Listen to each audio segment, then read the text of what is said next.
Harold Mercer was 81 years old when his own children left him and his wife, standing in the snow with 2 suitcases, a paper bag of medicine, and a house key that no longer opened anything. They called it kindness. They said the winter roads were too dangerous, the old farmhouse was too much responsibility, and Harold and June were no longer safe living alone. But before the sun went down, their daughter had already changed the locks.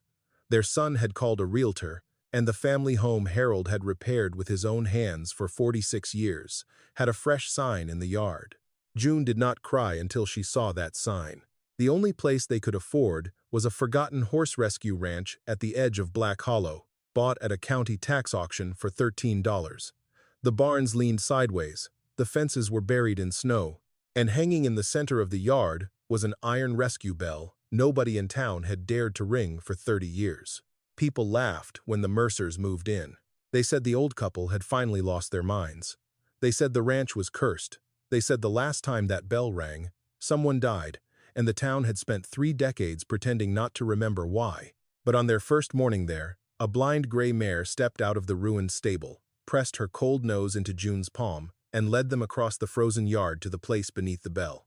And months later, when Harold finally rang that bell again, both children who had abandoned him came back to Black Hollow not to save their parents, but to beg them not to reveal what the blind mare had led Harold to beneath the frozen ground. If you have ever watched someone older be treated like their life was already over, stay with this story, because what happened to Harold and June Mercer was not just about a house, a winter storm, or an old horse ranch. It was about what remains inside a person after the people they raised decide they are no longer worth hearing. Before the world decided Harold Mercer was too old to choose for himself, he had been the man people called before sunrise. If a mare went lame in the lower pasture, Harold came with his leather apron, his farrier tools, and a patience that made frightened animals settle under his hand. If a barn door split in a storm, he came with a saw, a coffee tin of nails, and the quiet belief that almost anything broken could be made useful again if a person studied where it had failed. He was not loud. His strength showed in fences that held through spring floods, in horses that no longer limped after he trimmed their hooves, and in porch steps he rebuilt for widows who could only pay him with jars of preserves. June used to say Harold could hear trouble in wood and bone. Harold used to say June could hear it in people. She had spent 23 years as a nurse's aide at Maple Ridge Care Home, where she learned how to lift a person without bruising their pride and how to read fear behind a complaint about cold soup. Later, when her knees began to ache, she kept books for small farms and families who never understood receipts, taxes, or the cruel little numbers that decided whether a winter would be survivable. June's handwriting was small and steady. She saved prescription slips, feed bills, bank notices, birthday cards, tax forms, and warranty papers in labeled folders tied with faded ribbon. "Mom keeps everything," Elaine used to say, and June would answer, "Only what proves something mattered." The Mercer farmhouse had not been much when Harold first brought June there. The roof sagged on the north side. The kitchen window rattled in hard wind. The back pasture flooded every March. But Harold saw straight lines where other men saw rot, and June saw a home where others would have seen work. They married in that farmhouse in late October with 12 guests. A chocolate cake June's sister baked, and a borrowed radio playing low beside the stove. After the guests left, they sat on the back steps eating leftover cake from the same plate, watching frost gather on the fence rails. That was the first night June told him she wanted the house to be a place where no one had to knock twice. For many years, it was. Elaine was born during a rainstorm that washed out the bridge to town. Daniel arrived 4 years later, red-faced and furious, as if the world had offended him by being too bright. Harold and June raised them the way poor parents often raise children, by making sacrifice look ordinary. Harold took extra work shoeing horses at county fairs. June picked up night shifts when the care home was short-staffed. They patched Daniel's baseball glove instead of buying a new one, then pretended the repair made it lucky. They wore old coats so Elaine could have a proper dress for her winter recital. When college letters came, Harold sold the small tractor he loved, and June emptied a savings jar hidden behind the flour canister. Neither child was cruel in the beginning. That was what made the later years hurt in a quieter way. Elaine had once followed Harold through the barn, asking why horses trusted him. Daniel had once slept on June's lap with a fever, while she counted his breaths against her wrist. Love had lived in that house. No one could take that away. But love did not always grow in the direction a parent prayed it would. As Elaine became a woman with polished shoes and a calendar full of appointments, she began speaking to her parents as if their lives were a problem that needed organizing. Daniel, softer but easier to sway, started visiting only when something needed signing or explaining. Harold noticed eventually. June noticed sooner. She noticed when Elaine stopped asking before opening drawers. She noticed when Daniel took pictures of the roof, the furnace, and the pasture line. She noticed when both children began using the word safe more often than the word home. And tucked inside one of June's old folders, beneath feed receipts and vet bills from years gone by, there was a yellowed invoice Harold had almost forgotten. It came from Black Hollow Rescue Ranch. The amount was small. The date was 30 years old. The animal listed on the line was a gray mare named Mercy. June had circled that name once, long ago, for a reason she could no longer remember. But when the winter of their betrayal finally came, that forgotten paper would become the first proof that Black Hollow was not just a place for the unwanted. It was a place that had been waiting. The family meeting was Elaine's idea, though she did not call it that. She called it a winter safety conversation. Standing in Harold and June's kitchen with her coat still buttoned, her phone face up beside the sugar bowl, and a leather folder tucked beneath one arm, Daniel came in behind her carrying coffees from town, as if warm cups could soften what had already been decided before he parked the car. Harold was at the sink rinsing a mug. June was at the table sorting pills into a plastic container marked with the days of the week. It was a Tuesday morning, pale and cold. The kind of morning when the old farmhouse made small settling sounds in the walls. Elaine cleared a space in front of herself. "Mom, Dad, we need to talk about what happens next."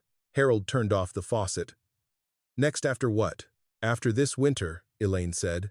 "After the last storm, after the furnace trouble, after Dad's fall by the woodpile." "I slipped," Harold said. "People slip. You're 81." She said it softly, but she placed the number on the table like evidence.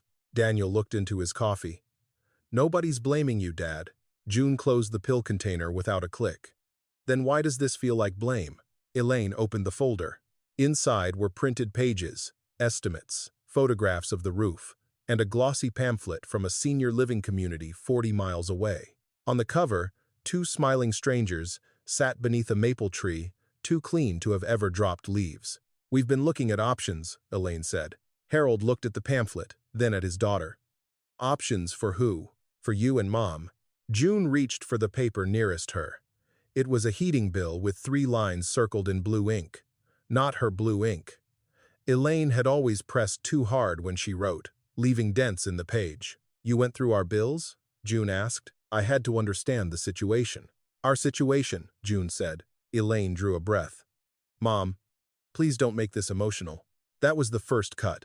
Not the folder, not the photographs, not even the senior home brochure. It was the idea that June's feelings were something inconvenient, something to be managed before the real adults could speak. Harold dried his hands and came to stand behind June's chair. "Your mother asked a question." Daniel shifted his weight. "Elaine just means we're worried." "Worried people knock," June said. "They don't open file drawers." Elaine's face tightened. "We are trying to protect you. The roof needs work. The furnace is old. The stairs are unsafe. Dad shouldn't be driving after dark. Mom's medications are getting complicated. This house is too much." Too much, Elaine had called it. Not home. Not history. Not 46 years of work. "What are you actually saying?" Harold asked. Elaine slid one document across the table. "We think the best decision is to sell the farmhouse before something happens." June did not touch the paper. Daniel finally lifted his eyes. "The market's good right now. Wade Collins says rural properties are moving fast if we list before February." Harold turned to him. "You talked to Wade?" "It was just a consultation." "A realtor came into this before your mother and I did?" Daniel's mouth opened, then closed. Elaine stepped in. "Dad, this is why we waited. You react like we're attacking you. You are standing in my kitchen with a sales plan for my house. For your safety. For your commission?" Harold asked Daniel. Daniel flushed. "That's not fair." "No," June said quietly. "What is not fair is learning your children have measured your roof, priced your furnace, judged your stares, and decided your life can be moved like furniture. Elaine's eyes sharpened. Mom, you don't understand how serious this is. If one of you gets hurt here, everything becomes harder. Medical costs, insurance, probate later, taxes. We have to be realistic. Probate. The word landed colder than the wind under the back door. Elaine recovered quickly. I only mean long-term planning.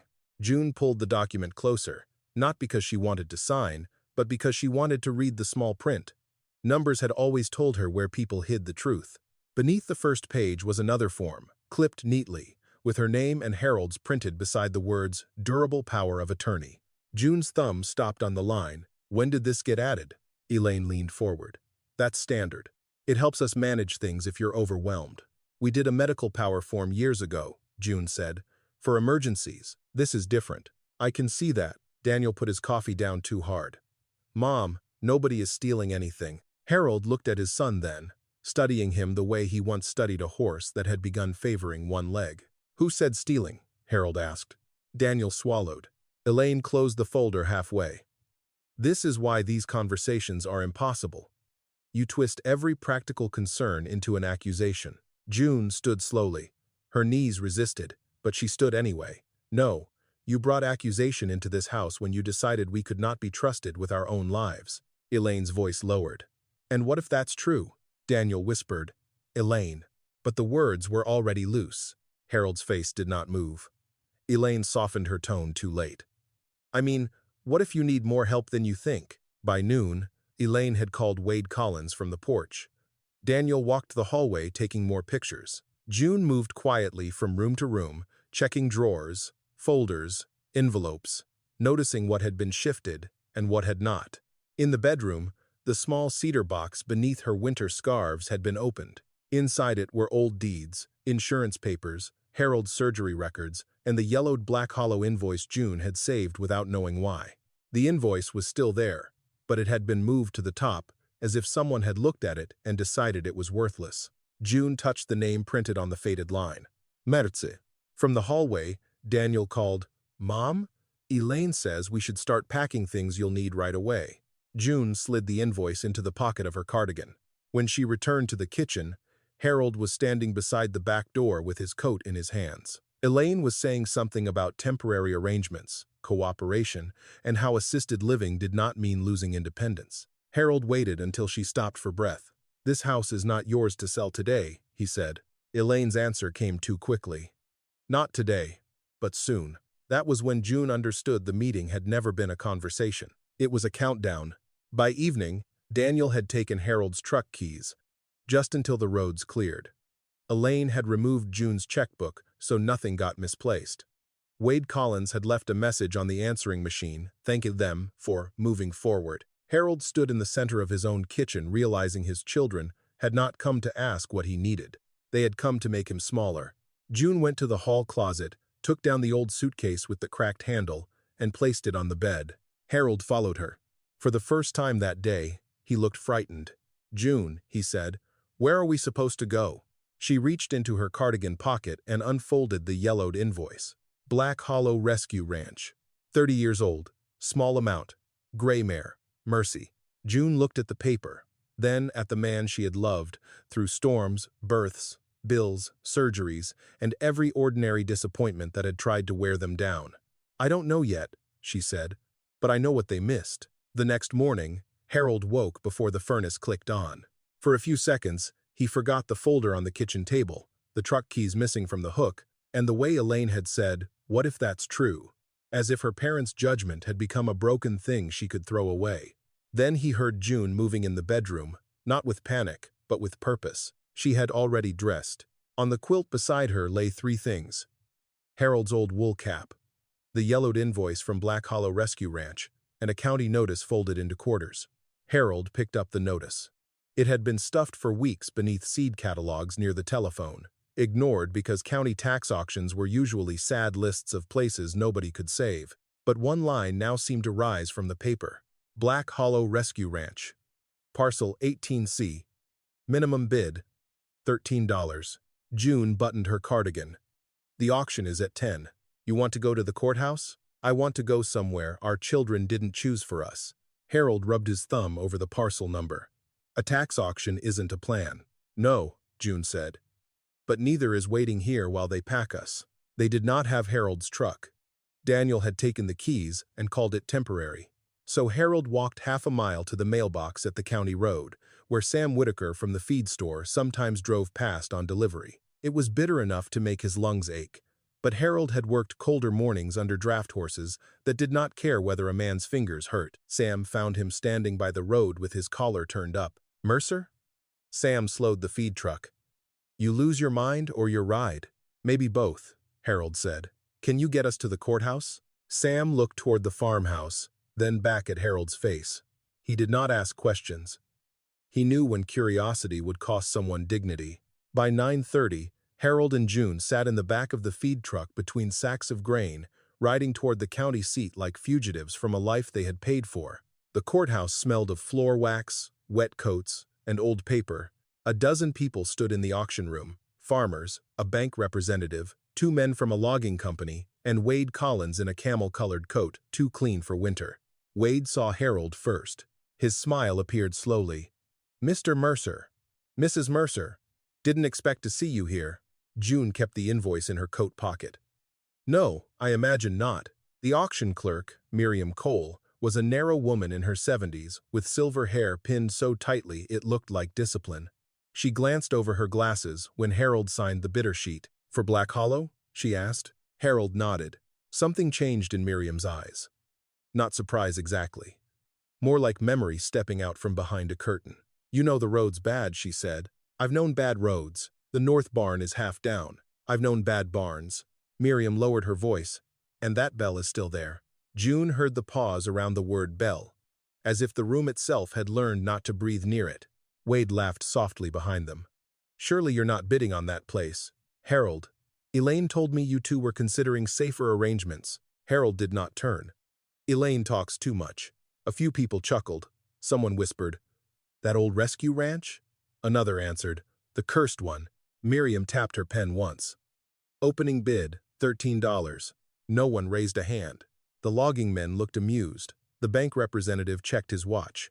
Wade folded his arms, studying Harold now with less humor. Harold lifted his bidder card. 13, Miriam said. The room waited for a second bid. None came, going once. June felt every eye on them. She thought of Elaine opening drawers, Daniel photographing rooflines, and the glossy senior home pamphlet. She thought of the invoice in her pocket and the name Mercy circled in her own hand. Going twice. Wade cleared his throat. Miriam, shouldn't we mention the liabilities? Unstable structures, no functioning utilities, unresolved access issues. Miriam looked at him. Those are in the public notice. But the Mercers may not understand. June turned then. We understand $13, she said. We understand being told something has no value because someone else does not want to carry it. The room went still, but not silent. There was a different sound beneath it now. The soft shifting of people realizing an old woman had named more than a property. Miriam brought the small wooden gavel down. Sold, parcel 18, C, Black Hollow Rescue Ranch, Harold and June Mercer. For $13, they received a stamped receipt, a temporary deed packet, and directions from county records, so old the road names had changed twice.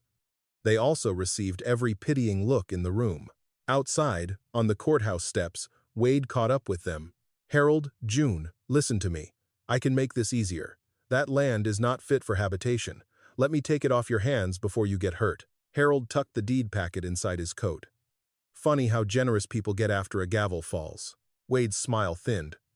You're making a mistake. Probably, Harold said. But it'll be ours. Miriam came out a moment later carrying a manila envelope. I found these in the archived parcel notes, she said. They should have been attached to the auction file. June accepted the envelope. What are they? Old inspection pages. A sketch map. Nothing official anymore. Miriam glanced toward Wade. But if you go up there, don't assume the stories are the same as the truth. Harold studied her. What stories? Miriam's mouth pressed into a line.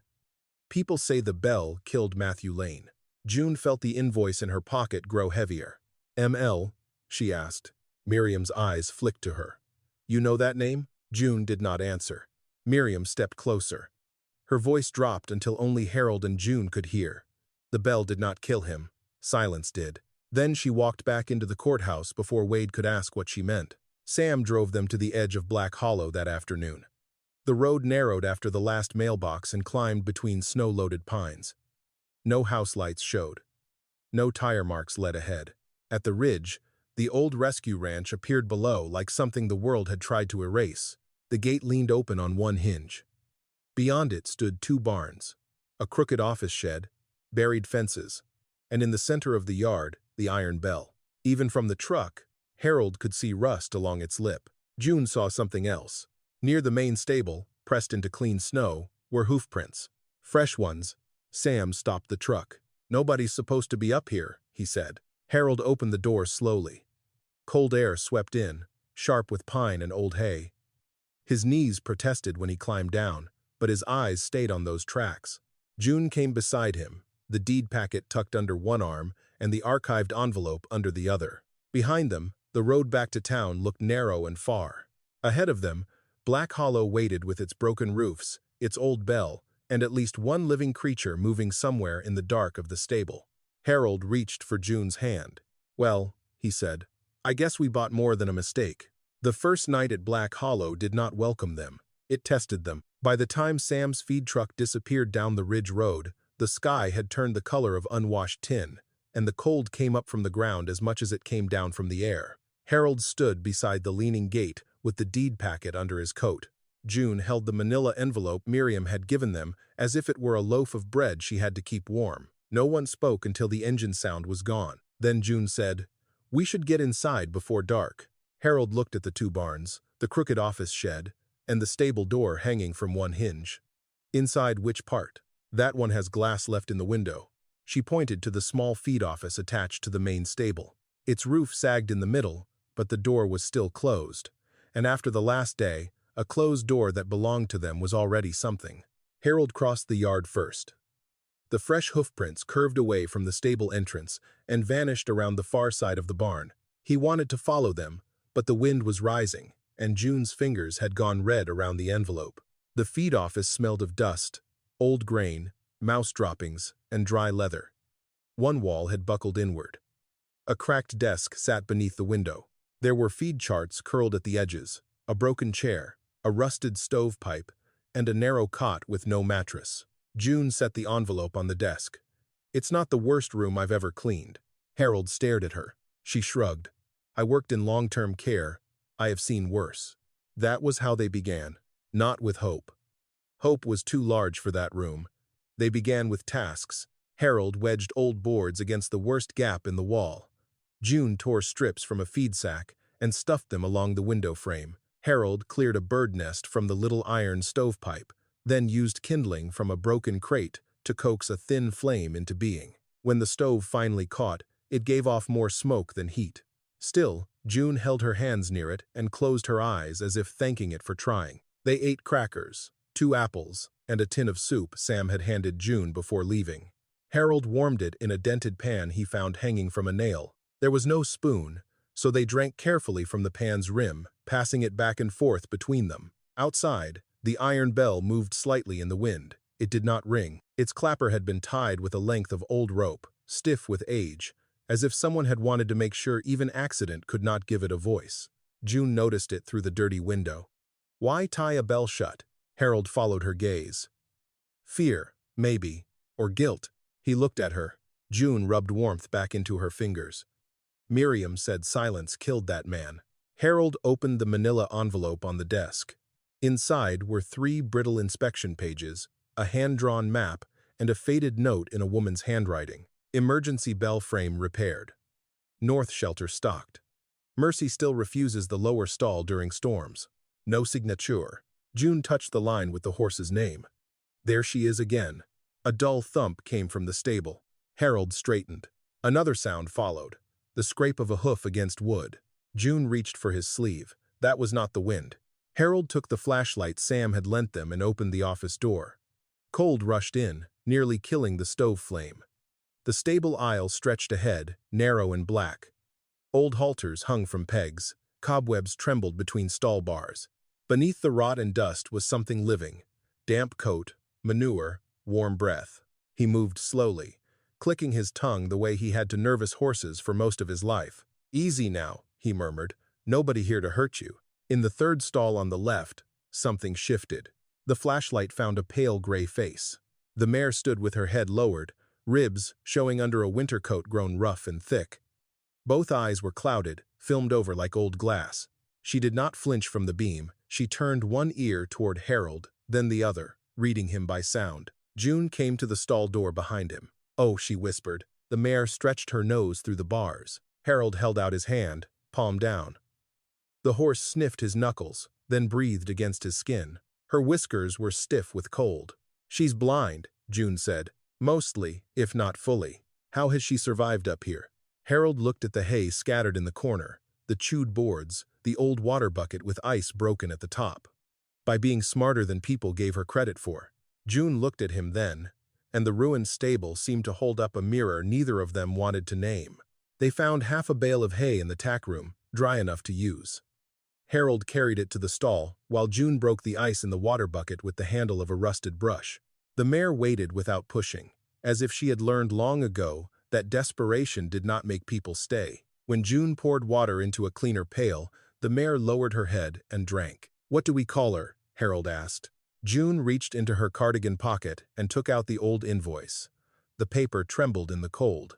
"Mercy," she said. At the sound of the name, the mare stopped drinking. Her ears came forward. Harold and June both froze. June stepped closer. "Mercy?" The mare lifted her head and breathed once, deep and rough, as if the name had traveled through a long tunnel and reached something still alive inside her. They slept little that night. The office cot was too narrow, the floor too hard, and the stove demanded feeding every hour. Harold's hip ached. June's hands stiffened around the blanket, yet neither suggested leaving. At first light, Mercy began striking the stall door with one hoof. Not violently, deliberately. Harold woke to the rhythm. 3 taps, pause, 2 taps, pause, 3 more. June sat up. "What is she doing?" "Trying to tell us something." He opened the stall, expecting the mare to step toward the hay. Instead, Mercy moved past him into the aisle with cautious certainty. Her shoulder brushed the wall once. Her hoof found the broken threshold. Outside, she paused in the blue morning cold, then walked across the yard, straight toward the bell. Harold and June followed. Mercy stopped beneath the wooden bell frame, lowered her nose to the snow, and pawed at one place near the base of the post, the same spot, again and again, until dark earth showed through white crust. Harold knelt. Beneath the snow, half hidden by frozen mud, was the edge of something metal. A lid, maybe. Or a hatch. He scraped with his gloved fingers, but the ground held hard as iron. June looked up at the tied bell, then down at Mercy, who stood beside them with frost on her lashes and both blind eyes turned toward the buried metal. "She brought us here," June said. Harold rested one hand on the frozen ground. For the first time since his children had begun speaking of safety like a cage, he felt something other than loss. He felt a question, and beneath his hand, locked under 30 years of cold, Black Hollow seemed ready to answer. By mid-morning, Harold had stopped thinking of Black Hollow as the place his children had pushed him toward. It was becoming a list. That was how he survived hard things, by breaking them into pieces a man could touch. Door first, water next, feed after that, wind gaps before night, mercy before everything else. He found a pencil stub in the feed office desk and wrote on the back of an old invoice while June wrapped a scarf around her ears. Main stable door. North wall. Stovepipe. Water bucket. Bell post. Ground lid. June looked at the last 2 words. "You put those on the same list as a bucket? If I don't, I'll keep staring at them. And if you keep staring, I'll start guessing. Guessing wastes daylight." So they worked. Harold rehung the stable door using one good hinge stolen from a broken tack cabinet and 2 screws he straightened with a hammer. He patched the worst hole in the north wall with boards from a collapsed feed bin. He moved slowly, but not helplessly. His hands had forgotten nothing. They still knew weight, grain, rust, pressure. June cleaned Mercy's stall with a cracked shovel and more determination than strength. She spoke to the mare in the calm voice she had once used with frightened patience. "You and I both know when people talk over us," she said, dragging wet straw into a pile. "But Harold is good at listening. You chose well." Mercy turned one ear toward her. When the stall was dry enough, June examined the horse as best she could. Her nurse's training did not make her a veterinarian, but care had a language that crossed bodies. She looked for swelling, heat, sores, infection. She felt along Mercy's jaw, neck, and shoulder. The mare tolerated it with the weary dignity of an animal who had endured worse hands. Under the rough winter coat, June found old scars along the left shoulder and a deep-healed groove above one knee. "Harold," she called. He came from the doorway with bent nails in his palm. June guided his hand to the scar. "Wire cut," he said. "Old, bad one. Could that have happened the night Matthew Lane died? Could have happened any night somebody left a fence down." June moved to the mare's neck and lifted a strip of cracked leather half hidden under the mane. It was not a proper halter, more like an old identification strap. Harold held Mercy steady while June rubbed the metal tag clean. 3 marks emerged. "Mele, bindokuzyus doksandert." "Matthew Lane," Harold said. "Or Mercy Lane," June replied. But neither of them believed that was all it meant. The tag changed the animal in front of them. Mercy was no longer only a survivor. She was a witness that had kept breathing after people stopped asking questions. They found a coffee can of old brushes in the tack room.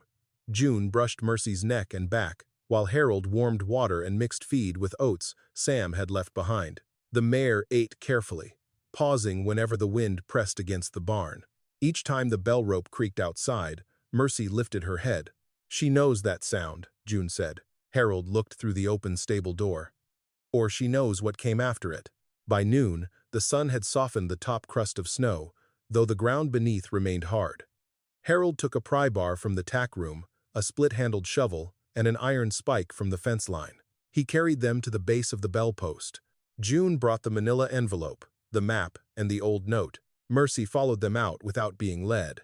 The mare walked carefully across the yard, counting the world through smell, memory, and the feel of snow under hoof. She stopped at the same place as before, lowered her head, and breathed over the dark patch Harold had uncovered. He knelt and chipped at the frozen mud. The first strikes did almost nothing.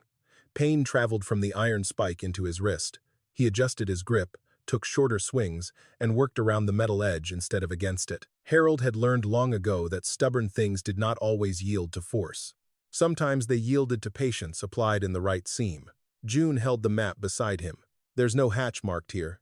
Maybe it was added later, or removed from the map." Harold paused. "You're thinking like a bookkeeper. I'm thinking like a woman whose daughter tried to hide a power of attorney under a heating bill." That made him smile despite the ache in his fingers. After nearly an hour, the metal edge revealed itself as a rectangular lid with an iron ring folded flat into a groove. The ring was packed with frozen grit. Harold cleared it with his pocket knife, then hooked the pry bar through. The lid did not move. June returned from the office with a kettle of hot water wrapped in a towel. She poured slowly around the seam, not enough to flood it, just enough to wake what the cold had sealed. Harold waited, then pulled. This time the lid gave a low, reluctant groan. Mercy stepped backward. June put a hand on the mare's neck. "Easy." Beneath the lid was not a tunnel, not a grave, not the emptiness Harold had feared. It was a narrow concrete pocket lined with tar paper, and inside sat a metal strongbox, no wider than a bread loaf. Harold lifted it out with both hands. The box was heavier than it looked. Its latch had rusted, but the seam remained tight. June wiped the top with her sleeve. Faded black letters showed beneath the dirt. E. Lane Bell Records. "Esther Lane," June said. Harold set the box on an overturned bucket beneath the bell frame. The name, the bell, the blind mare. The warning from Miriam, everything had begun to connect, not as answers yet, but as a shape. He broke the latch with the hammer. Inside were oilcloth packets, a small ledger, a folded map protected in wax paper, and 3 letters tied with blue thread. The ledger pages smelled of damp metal and old smoke, but June handled them gently, as she had once handled tissue-thin skin at Maple Ridge. The first pages recorded feed, medicine, repairs, rescue calls, and winter shelter supplies. Names appeared in neat columns: families, horses, travelers, elderly residents brought in during storms, men from the county road crew, children from a stranded bus.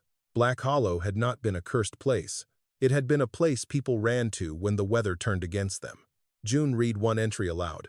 The 19th of December 1994. Bell rung at 9:15 p.m. North shelter opened. 12 people received. 2 horses recovered from lower road. Matthew insists South Gate must be chained before the thaw. Mercy restless all evening. Harold unfolded the wax paper map. It showed the ranch yard, the north shelter, the lower road, and a marked route toward town labeled emergency passage. Someone had drawn later lines over parts of it in red pencil. June turned near the end of the ledger. A page had been cut out with a blade. Not torn in panic. Removed carefully. The next page began mid-sentence. Would not let us ring again, though lights were visible below the ridge. June's voice failed on the words. Harold took the ledger from her, read the line, then looked toward the silent bell above them. Someone had not feared the bell because it killed Matthew Lane. Someone had feared it because it could have saved him. In the bottom of the box, beneath the letters, June found a small brass key taped to a card.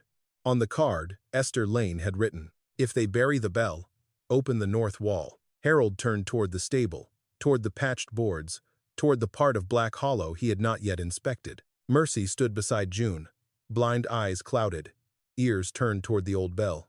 Harold closed the box. His hands shook now, but not from age. "We don't have a home yet," June said quietly. Harold looked at the ranch, the mare, the strongbox, and the woman who had saved the first clue in her cardigan pocket.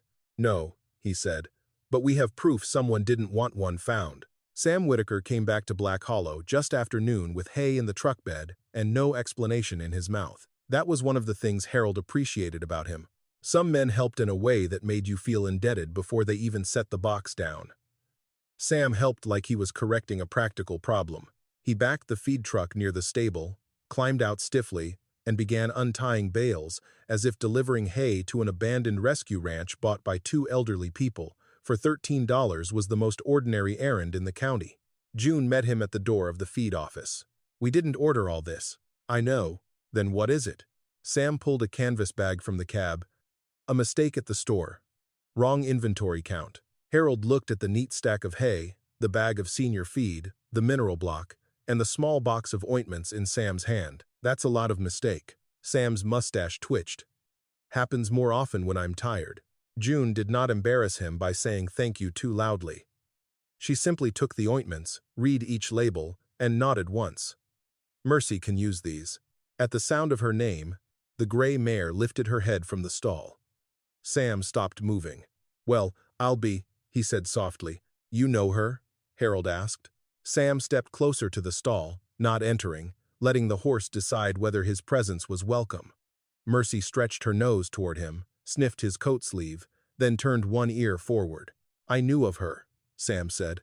"Esther Lane used to bring rescue horses to my father's place when I was a boy. There was a gray filly everyone said should have died in a wire storm. Esther named her Mercy because she said that was what the world owed anything that survived cruelty." June rested one hand on the stall rail. "Did you know Matthew Lane?" Sam's expression changed the way weather changes over a field. "Everybody knew Matthew," he said. "Not everybody tells the truth about him."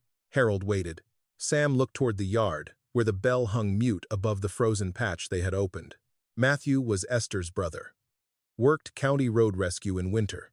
If travelers got caught between town and the ridge, Black Hollow took them in.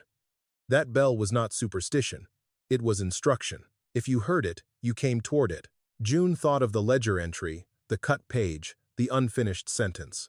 Then why did people start saying the bell killed him? Because a lie repeated long enough gets cheaper than an apology. Sam did not say more. But he stayed. That afternoon, Black Hollow changed by inches. Sam helped Harold brace the stable door properly. June cleaned the old office desk and sorted the strongbox papers into dry stacks. Mercy ate from a clean bucket. The stove drew better after Harold cleared the pipe again. And for the first time, the feed office held warmth instead of only smoke. June made soup from potatoes Sam had, accidentally, left in a sack. She found 4 chipped mugs in a cabinet, washed them with melted snow, and set them upside down on a towel. It was not much, but the sight of mugs ready for people made the room feel less like shelter and more like invitation. Near dusk, Mercy began tapping her hoof again. This time she did not face the bell. She faced the road. Harold heard it first. Not an engine, not a horse, but the uneven crunch of someone walking through snow. A boy appeared at the gate wearing a thin hoodie under a torn work jacket. He was tall but narrow. 17 maybe. With a backpack hanging from one shoulder and one cheek darkened by an old bruise yellowing at the edge. He stopped when he saw Harold in the stable doorway. "I'm not stealing," the boy said quickly. Harold did not move toward him. "Good start. I heard there was a barn up here." "There is. I just need a place out of the wind." One night, June came out behind Harold with a dish towel in her hands. The boy saw her and looked away, ashamed of needing witness. "What's your name?" she asked. "Eli." "Eli what?" He hesitated. "Turner." Sam, standing near the truck, muttered something under his breath. Harold caught it but did not repeat it. Turner was a name known in town for arguments, unpaid bills, and a stepfather who spoke loudly at the feed store when he wanted people to know he owned more than he did. June looked at Eli's shoes. Canvas. Wet through. "Have you eaten today?" "I'm not asking for food." "That was not my question." The boy's chin tightened, but hunger had fewer defenses than pride. He shook his head. June turned to Harold. "The tack room has a dry corner." Harold looked at the boy, then at the broken fence line, the sagging door, the list still folded in his pocket. "One night," Harold said, "and tomorrow morning, if you're still here, you work." Eli blinked. "Work? This is not a hotel." For the first time, the boy almost smiled. "Looks worse than a hotel." "It is," Harold said, "but the rules are clearer." June brought him inside and set soup in front of him. Eli ate too fast at first, then slowed when he realized no one was reaching to take the bowl away. Mercy watched from the stall doorway. The boy watched her back. "She blind?" "Yes," June said. "How does she get around?" Harold leaned against the desk. "By remembering what hurt her and what didn't." Eli looked down into his soup as if that answer had landed closer than expected. After he ate, they gave him 2 old horse blankets and a cot frame Harold had dragged from the storage room. The tack room smelled of leather and dust, but it was dry. Eli set his backpack beside the wall and stood awkwardly, unsure whether permission to rest could be trusted. June handed him a pair of thick socks from Harold's suitcase. "I'll give them back. Bring them back with your feet still in them," she said. Later, while Harold and Sam checked the outer fence by flashlight, Eli followed at a distance without being asked. He knew how to carry boards, how to hold a post steady, how to keep his body useful so no one had a chance to call him useless first. At the far corner, near the lower road, Harold noticed him studying the land beyond the fence. "You know this place?" Harold asked. Eli looked away. "I worked some cleanup jobs for Wade Collins last summer." Harold kept his voice even. "Around here?" "Not here, but he talked about it." Eli shoved his hands into his jacket pockets. "Said Black Hollow was dead land. Said nobody with sense would touch it unless they knew what paperwork to fix." Sam stopped walking. Harold did too. Eli seemed to regret speaking, then pushed on before fear could close him up. "A few days ago, I heard him on the phone at his office. He said if the old folks sign the wrong paper, the ridge problem disappears." The flashlight beam shook once in Harold's hand.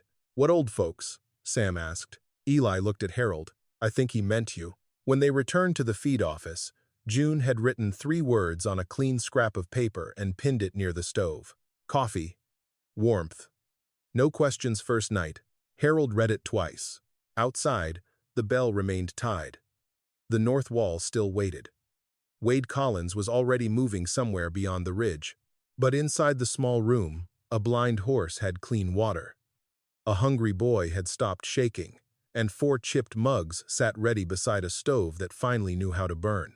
June stood beside Harold and looked around Black Hollow's first circle of warmth. "They called this place abandoned," she said. Harold watched Eli fall asleep with Harold's socks on his feet and Mercy standing guard nearby. "No," he said, "just unchosen." By the end of the 3rd week, Black Hollow no longer looked like a place waiting to collapse. It still looked poor. It still leaned in places, and the north wind could find any nail hole it wanted. But poverty and death were not the same thing, and Harold had spent his whole life knowing the difference. The main stable door closed now without needing a shoulder. 3 stalls had clean bedding. The feed office had a shelf for canned goods, a row of mugs, and a coffee pot Sam had brought from his store after claiming the handle was loose. Eli had fixed the handle in 10 minutes and said nothing when Sam pretended not to notice. June's little sign near the stove had become a rule. "Coffee. Warmth. No questions first night. The first person to test it was Mrs. Lila Grant, a widow from the lower road whose oil tank had run dry before her check arrived. She came at dusk with a scarf wrapped over her hair and shame wrapped tighter across her face. June did not ask why her children had not helped.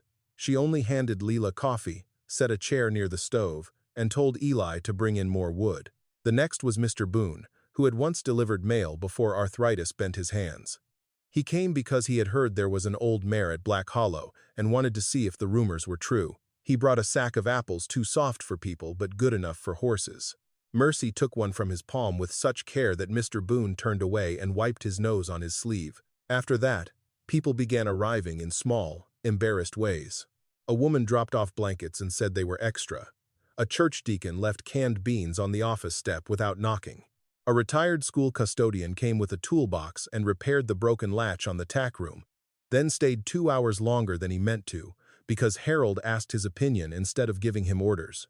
Black Hollow was not open to the public. It had no license, no charity number, no proper kitchen, and no right to call itself anything grand. But a place did not need a signboard to become known. It only needed one person to leave warmer than they arrived. Harold saw it happening and feared it a little. Hope was a structure too.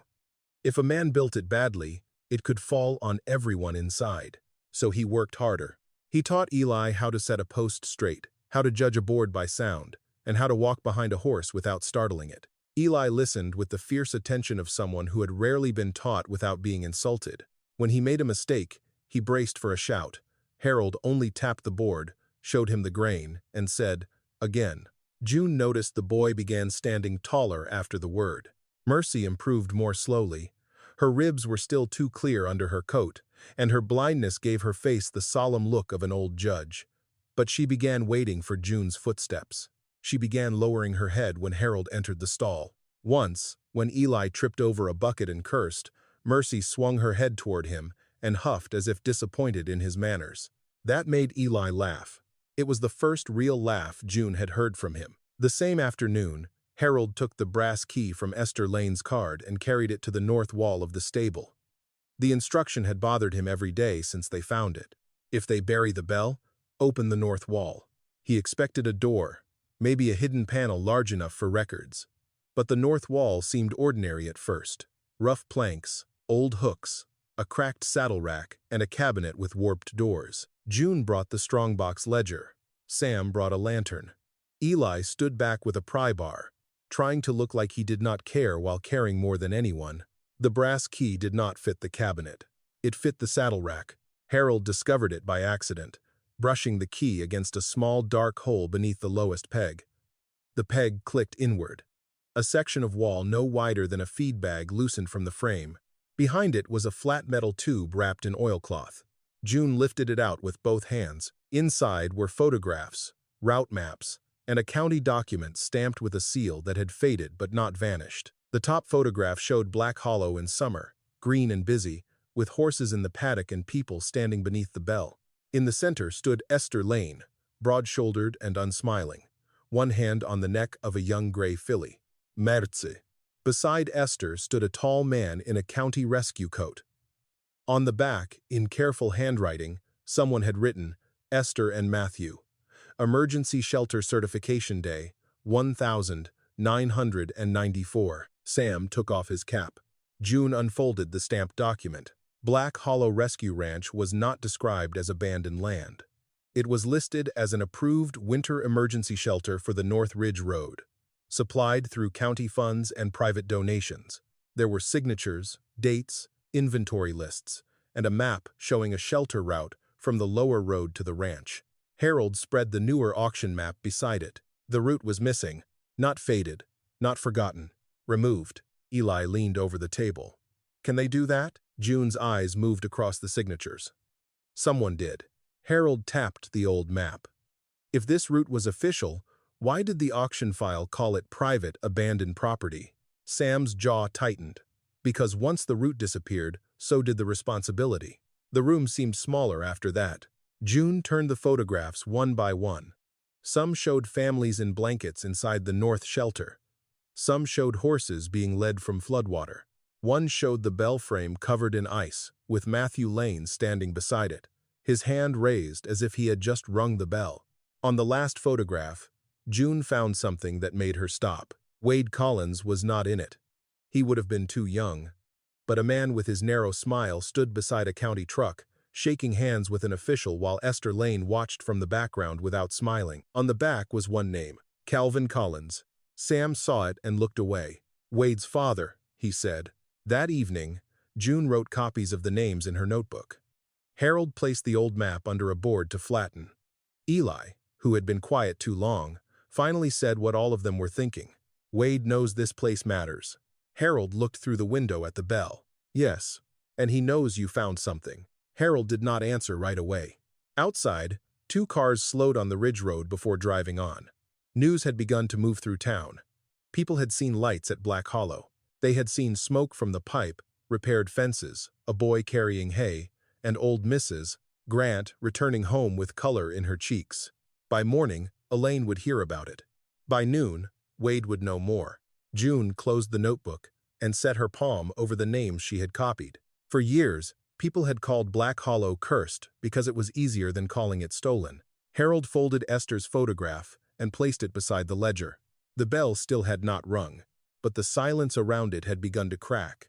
By the time Elaine heard the first rumor, Black Hollow had already become more dangerous to her than any winter road. Not because the roofs were leaning, because people were saying Harold and June's names with respect again. Mrs. Lila Grant mentioned the coffee to her hairdresser. Mr. Boone told men outside the pharmacy that the blind gray mare took apples softly from his palm. Someone from church said June Mercer had a sign by the stove for people who needed warmth. By Friday morning, a photograph of smoke rising from the ranch's stovepipe had passed through half the town by text message. Elaine saw it on Daniel's phone. That is not good, she said. Daniel studied the picture. Maybe it means they're okay. It means they are living in an unsafe structure with strangers coming and going. But the photograph did not show danger. It showed lamplight in a place everyone had been comfortable calling dead. Wade Collins called 20 minutes later. By noon, 2 polished cars and 1 county vehicle climbed the ridge road. Elaine arrived first. Daniel followed in his pickup, eyes tired. Wade came last with a clipboard and a patient smile. With them was a county building inspector named Paul Vickers, a heavy man in a reflective vest. Harold saw them from the fence line. He was teaching Eli how to tighten wire without snapping it. Mercy stood in the near paddock wearing an old blanket June had repaired with blue thread. The mare lifted her head when the cars stopped. June came out of the feed office wiping her hands. Elaine's eyes went to the repaired stable door, then to the sign near the entrance. Coffee. Warmth. No questions first night. Mom, what is this? A sign, June said. For whom? People who can read. Daniel looked away quickly, and Harold almost smiled. Wade stepped forward. Harold, June, we need to have a practical conversation. We had one, Harold said. It came with a folder. Inspector Vickers cleared his throat. I'm here to assess immediate habitation concerns. June looked at Elaine. You called an inspector on us? Elaine folded her gloved hands. I called the county because you wouldn't listen. This property has no proper permit for residents, no approved public shelter status, and no liability coverage for visitors. Harold heard the last word clearly. Visitors, not friends, not neighbors, not people. Wade opened his clipboard. No one is trying to embarrass you, but if someone falls here, if that animal injures a person, if that stove malfunctions, you could lose everything. June's expression did not change. We had almost nothing when you all arrived last week. That is not fair, Daniel said, but weakly. Eli stood behind the fence post, wire stretcher in hand. Harold gave him a small shake of the head. Not yet. Inspector Vickers walked toward the stable and began marking notes. Sam had gone to town for medicine and would not return until evening. Harold felt the absence. Elaine lowered her voice. Dad, please. You bought this place in anger. You can still let us help. Help how? Wade answered instead.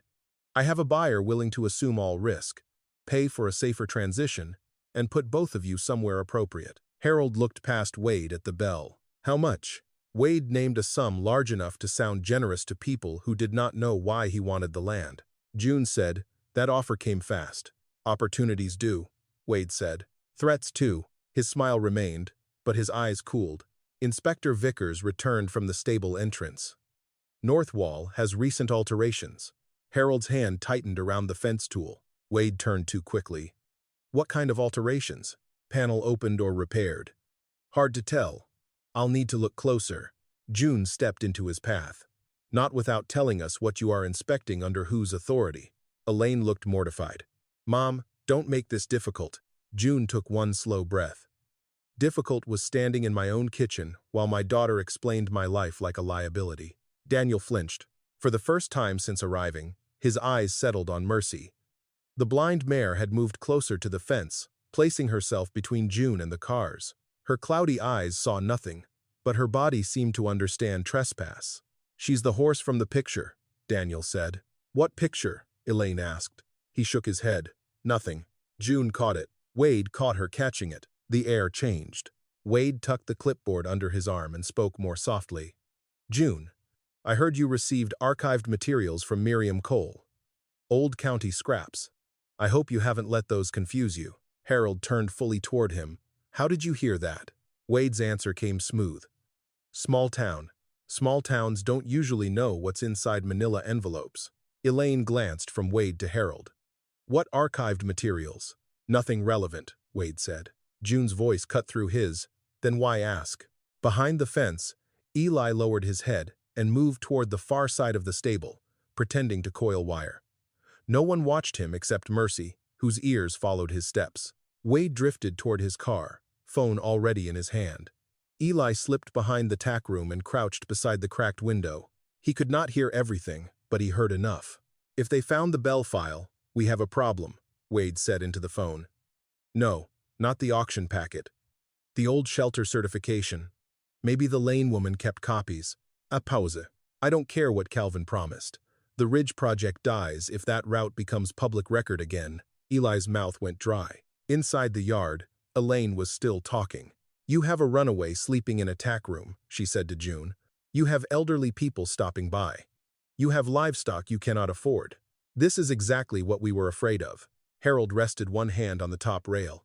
You were afraid we would need someone. Turns out, other people did. Daniel stepped closer, voice low. Dad, Elaine thinks if you keep pushing this, she may have to file for a competency review. The words struck harder because Daniel looked ashamed saying them. June stared at her daughter. Elina did not deny it. Harold nodded once. So that's the new folder. Dad, no, he said. You wanted us safe when safe meant quiet. You wanted us protected when protected meant signed over. Now you want us examined because we are standing upright where you expected us to fold. Inspector Vickers closed his notebook. I'll file a preliminary concern.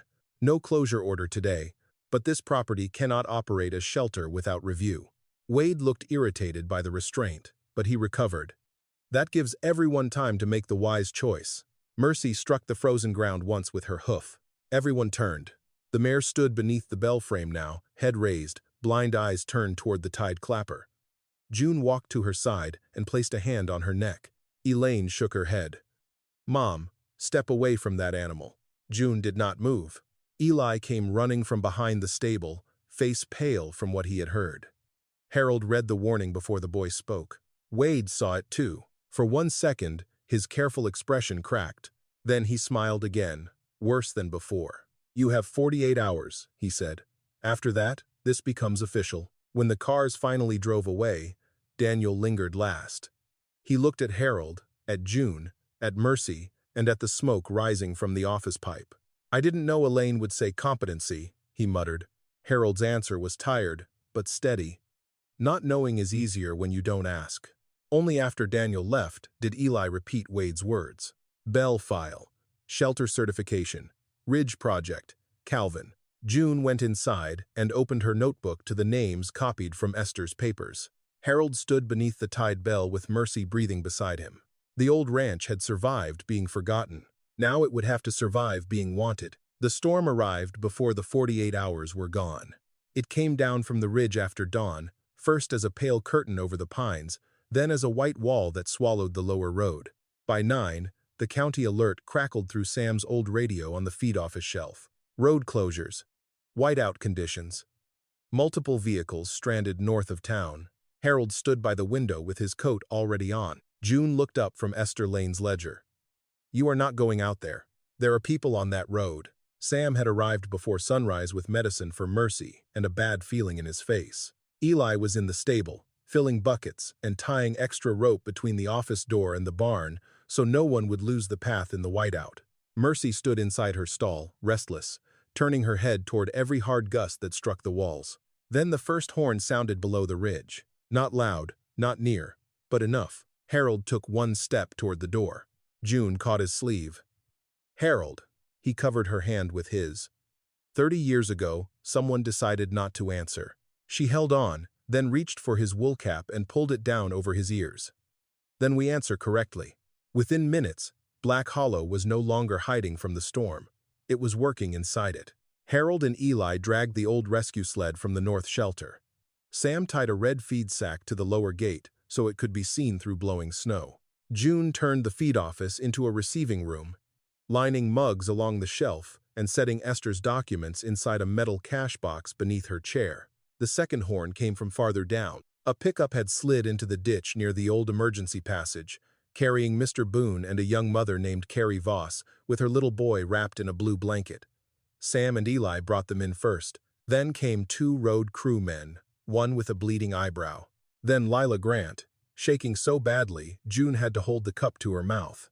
By noon, the feed office and stable aisle held 12 people, just like the ledger. Elaine arrived with Daniel and Wade Collins in Daniel's pickup shortly after 1, sliding through the gate hard enough to strike the fence post. They had not come to help. That was clear from Elaine's first words. "Dad, what have you done?" Harold was tightening the blanket around Mr. Boone's shoulders. "Kept the stove burning." Wade's face was red from cold and anger. "You are creating a liability disaster." Sam stepped between him and the office door. "People would be freezing in their cars without this place. This place is not authorized." June opened the cash box and took out the old shelter certification. It was. Wade saw the paper and stopped. Elaine looked from him to June. "What is that?" "A document your friend hoped stayed missing." The wind struck the building so hard the bell frame outside groaned. Mercy stamped once. "No one touches it," Wade said. He said it too fast. Another sound came through the storm then.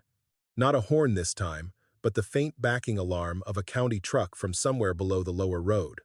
One road crew man lifted his head. "That's Vickers," he said. "Inspector, he was behind us." Sam looked at Harold. "If he missed the turn, he's down by the old wash." The old wash was exactly where Esther's map showed the emergency passage bending toward Black Hollow. Harold reached for the coil of rope. Wade blocked him. "You go out there, and I will report this as reckless endangerment." June rose from the chair. "Move." Wade did not, so Mercy did. The blind mare stepped from the stable aisle into the yard, pushing past the half-latched gate with her shoulder. Wind flattened her gray coat against her ribs. Snow struck her face, but she moved toward the bell frame with terrible certainty. "Get that animal back inside," Elaine cried. Mercy stopped beneath the bell and raised her head. Harold followed her. The clapper was still tied. His numb fingers worked at the old rope. It had been knotted decades ago and tightened by weather. Eli ran out with a knife, but Wade grabbed his arm. "Don't." Eli jerked free. "People are out there." Wade's careful mask broke. "If that bell brings county attention to this route, everything my father built goes under." The words carried farther than he meant. The road crew men heard. Sam heard. Daniel heard. June stepped into the doorway holding Esther's ledger open. "Your father built it on a dead man," she said. Wade lunged toward the papers, but Daniel caught his coat. Maybe it was instinct. Maybe shame finally found muscle. Either way, Daniel held him back. Harold cut the knot. For the first time in 30 years, the rescue bell at Black Hollow swung free. He pulled. The sound split the storm. Rust roughened it. Age cracked its edge. But it carried down the old emergency passage with a force no rumor had managed to kill. Mercy stood beneath it. Blind eyes lifted. Harold rang it again. Below the ridge, someone answered with a horn. The next hour became labor, not argument. The bell gave direction. The old map gave route. Harold and Eli tied ropes from post to post. Sam led the rescue sled. 2 road crewmen followed the bell sound toward the wash and came back with Inspector Vickers half frozen, one ankle twisted, his face bloodless beneath the snow crust. He was alive because Black Hollow had done what it was built to do. When Vickers was wrapped near the stove, June placed the shelter certification, the ledger, the map, and Esther's letters on the desk before him. "You came to inspect whether this place had a right to shelter people," she said. "Now you can inspect why that right was erased." Wade tried to laugh. "Old papers found in a wall do not prove. They prove enough to start," Vickers said hoarsely. June was not finished. While the bell rope swung, she had noticed something Harold never would have. A strip of oilcloth sewn beneath the old leather padding around the bell post, hidden where weather would not easily reach. Sam cut it loose at her request. Inside was the missing ledger page. Esther Lane's handwriting ran across it in dark, furious strokes. The 19th of December, 1994. Bell rung 9:15. Matthew sent south for stranded lights. Calvin Collins and Deputy Harrow arrived 9:40. Ordered bell tied off. Said county trucks were not to be called because private transfer papers were pending on Lower Ridge. Matthew heard a child crying below wash and went anyway. Bell remained tied by order. Found him at dawn. Mercy returned alone, wire cut and frozen, still trying to reach the bell. June read it aloud. No one defended the old story. Wade's face had gone the color of ash. Daniel released his coat and stepped away from him. Inspector Vickers looked at the page, then at the people warming themselves in the office and stable. "This is evidence," he said, "and I am not filing your closure order." Wade turned on him. "You don't understand what this will cost." Vickers pulled the blanket tighter around his shoulders. "I understand what it already cost." Outside, the bell slowed until its final note faded into snow. Harold stood beneath it with his hand on Mercy's neck. The mare leaned her weight against him, not enough to knock him off balance, just enough to trust him with it. Elaine came to the doorway. "Dad," she said. He did not look at her yet. For 30 years, Black Hollow had been punished for a silence that belonged to other people. For one winter week, Harold and June had been treated the same way. Managed, reduced, spoken over, hidden beneath words like safety and kindness. Now the bell had answered for all of them. Harold finally turned. His daughter was crying, but he had learned not every tear was a repair. "Not now," he said. Elaine stopped. The storm kept raging. The old ranch kept holding. People who had once laughed at Black Hollow now sat under its roof, alive because the place they mocked still knew how to save them. And above the yard, the rescue bell moved gently in the wind, no longer tied, no longer silent, no longer afraid of what its voice would reveal. By morning, the storm had passed, but Black Hollow did not look like a place after disaster. It looked like a place after truth. Snow lay heavy on the rooflines. The paddock rails wore white caps. The bell rope hung loose for the first time in 30 years, moving gently whenever wind crossed the yard. Inside the feed office, people slept in chairs, on horse blankets, against feed sacks, wherever warmth had found them. "Mr." Boone woke with Mercy's blanket over his knees and did not ask who had placed it there. Inspector Vickers left in an ambulance before noon, carrying copies of Esther Lane's documents in a plastic folder June had labeled with her neatest handwriting. 2 days later, county investigators came up the ridge. A week after that, Wade Collins closed his office, temporarily. By the end of the month, his ridge project had been suspended, and the old emergency shelter route was restored to the public record. No one came to Harold in June with a parade. That suited them. Parades were easy. Repair was slower. The county did not hand them wealth. It handed them hearings, forms, inspections, and questions. But this time, June answered each one with copies, dates, signatures, maps, and the calm of a woman who had spent her life saving papers other people thought were useless. Harold answered differently. He fixed what could be fixed. He replaced the rotted stair into the feed office. He braced the bell frame. He showed Eli how to set a gate so it swung true. When reporters came asking for the old couple who exposed the Black Hollow lie, Harold gave them Sam's name, Miriam's name, Esther Lane's name, Matthew Lane's name, and then went back to sanding a rail. "Truth has enough people trying to own it," he told June later. "I don't need to be another one." Elaine came 3 times before Harold agreed to speak with her alone. The first time, she arrived with red eyes and a casserole June did not need. The second time, she brought printed articles about elder rights, as if reading them after the harm could become proof of innocence. The third time, she came without papers, without food, without advice. Only then did Harold sit with her on the bench outside the stable. Elaine looked smaller in the open air. "I thought I was protecting you," she said. Harold watched Mercy, walking slowly along the fence line, counting each post with her shoulder. "No," he said. "You thought being afraid gave you permission." Elaine folded her hands in her lap. "I am sorry. I believe you are." She looked at him quickly, hope rising too fast. Harold did not let it run ahead. "But sorry is not a key, Elaine. It does not open every door the day you say it." Her mouth trembled. "You will not manage our money," he said. "You will not speak to doctors for us unless we ask. You will not call lawyers to make our choices sound official. And you will not come here pretending concern is the same thing as respect." Elaine cried then, quietly, with both hands over her face. Harold wanted to comfort her.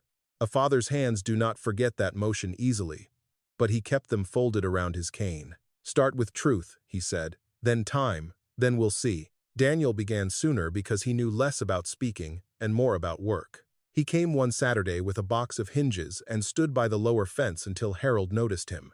"I can leave them and go," Daniel said. Harold looked at the hinges, then at the broken gate near the south paddock. "You know how to hang one?" "Not right." "Then you can learn." They worked 4 hours without discussing apology. Daniel split one board, set one hinge crooked, and drove 2 nails so badly Eli laughed from the wheelbarrow. Harold corrected him each time, not gently, but fairly. At sunset, Daniel wiped his forehead and looked at the gate. It swung badly, but it swung. "I should have asked more questions," he said. Harold put the hammer back in the toolbox. "Yes, I should have stopped her. You should have stopped yourself first." Daniel nodded. No defense came. That was the beginning of something small enough to trust.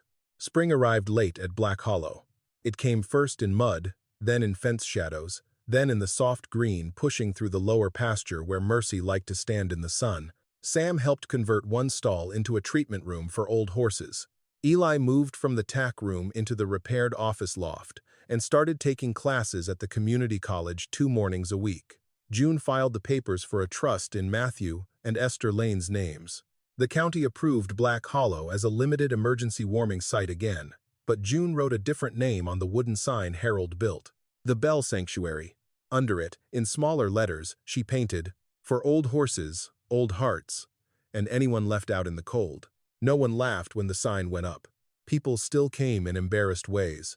A veteran who could not sleep sat with Mercy at dawn.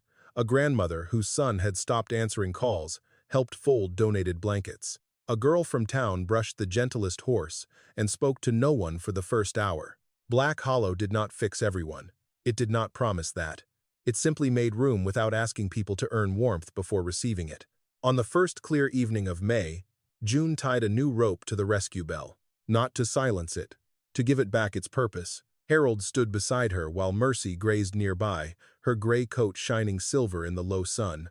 Elaine watched from outside the gate, invited but not yet inside the innermost circle. Daniel stood by the south fence, setting another hinge, this one almost straight.